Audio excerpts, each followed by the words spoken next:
அஸ்ஸலாமு அலைக்கும். வணக்கம் ஃப்ரெண்ட்ஸ், வெல்கம் டு ஹேஸ்டன் கிச்சன். இன்றைக்கி நம்ம கிச்சனில் பார்க்க போகிற ரெசிபி கேரட் பாயசம்.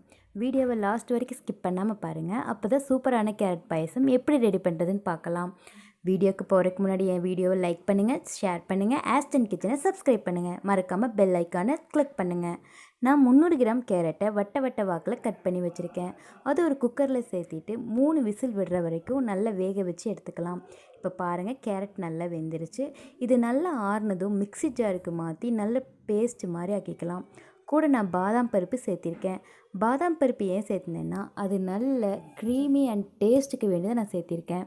இப்போ பாருங்கள், கேரட் நல்ல பேஸ்ட் ஆயிடுச்சு. கூடவே கொஞ்சம் முந்திரி பருப்பு, கொஞ்சம் பாதாம் பருப்பை மிக்சியில் ஒரு சுற்றி நான் எடுத்து வச்சுருக்கேன். ஒரு பாத்திரத்தில் 1 லிட்டர் பால் சேர்த்து அதை நல்லா காய்ச்சி வச்சுக்கலாம். இப்போ பாருங்கள், பால் நல்லா காஞ்சிருச்சு. இதில் நம்ம அரைச்சி வச்சுருக்க கேரட் பேஸ்ட் சேர்த்திக்கலாம். கேரட் பேஸ்ட் சேர்த்து நல்லா மிக்ஸ் பண்ணி விடுங்க.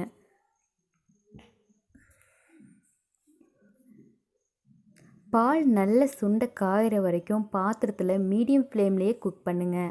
அந்த பால் அப்படி பாதியாக ஆகணும், அந்த அளவுக்கு குக் பண்ணுங்கள். இப்போ பாருங்கள், உங்களுக்கு பாத்திரத்தில் பார்த்தாவே தெரியுது நம்ம பால் நல்லா கம்மியாக இருக்குது. இதில் நான் அரைச்சி வச்சுருக்கிற நட்ஸ் பவுட்ரு சேர்த்திக்கிறேன். நட்ஸ் பவுட்ரு சேர்த்தி நல்லா மிக்ஸ் பண்ணுங்கள்.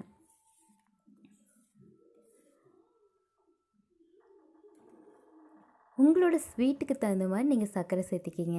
நான் 200 கிராம் சர்க்கரை சேர்த்திருக்கேன். கண்டென்ஸ் மில்க் நீங்கள் சேர்த்துனீங்கன்னா சர்க்கரையோட அளவு கம்மி பண்ணிக்கிங்க. ஆனால் இது கண்டென்ஸ் மில்க் இல்லாமையே நல்ல க்ரீமி டெக்ஸ்டரிலான பாயசம். இப்போ பாருங்கள், நம்ம பாயசம் ரெடி ஆகிட்டே இருக்குது. இதில் 1 ஸ்பூன் ஏலக்காய் தூள் சேர்த்திருக்கேன். ஏலக்காய் தூள் சேர்த்து நல்லா மிக்ஸ் பண்ணி விடுங்க. இதில் நம்ம கேரட் சேர்த்திருக்கோன்னு யாருக்குமே தெரியாது. கேரட்டோட அடையாளமே இதில் இருக்காது. அந்த அளவுக்கு இது சூப்பரான பாயசம். ட்ரை பண்ணி பாருங்கள். குழந்தைகள்லேருந்து எல்லோரும் விரும்பி சாப்பிடுவாங்க.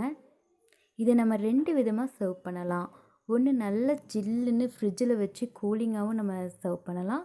இன்னொன்று சூடாகவே நம்ம சர்வ் பண்ணலாம். ரெண்டுமே குழந்தைகளுக்கு நல்லா பிடிக்கும். பெரியவங்களும் இதில் நல்லா விரும்பி சாப்பிடுவாங்க.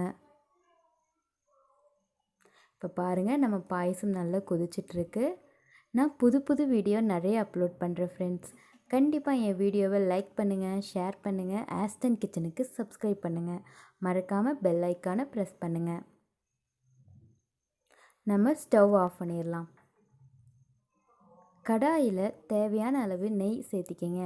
நெய் சேர்த்தி முந்திரி பருப்பு போட்டு நல்ல கோல்டன் ப்ரௌன் கலர் ஆகிற வரைக்கும் ஃப்ரை பண்ணிக்கோங்க. நான் நட்ஸ் முந்திரி பருப்பு மட்டும்தான் எடுத்திருக்கேன். உங்களுக்கு தேவையான நட்ஸ் நீங்கள் சேர்த்திக்கலாம்.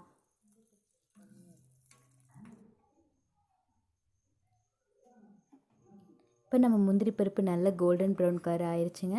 இதை நம்ம பாயசத்தில் சேர்த்திக்கலாம்.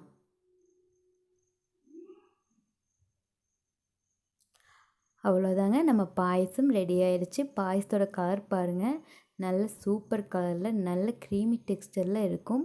இது ஆறுச்சுன்னா இன்னி கெட்டியாகுங்க.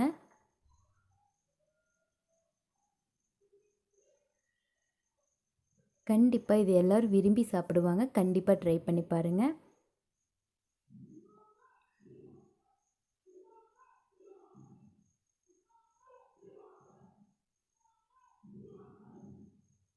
அவ்வளோதாங்க, நம்ம பாயசம் ரெடிங்க. ஹேஸ்டன் கிச்சனை வாட்ச் பண்ணுறதுக்கு ரொம்ப தேங்க்ஸ். நன்றி.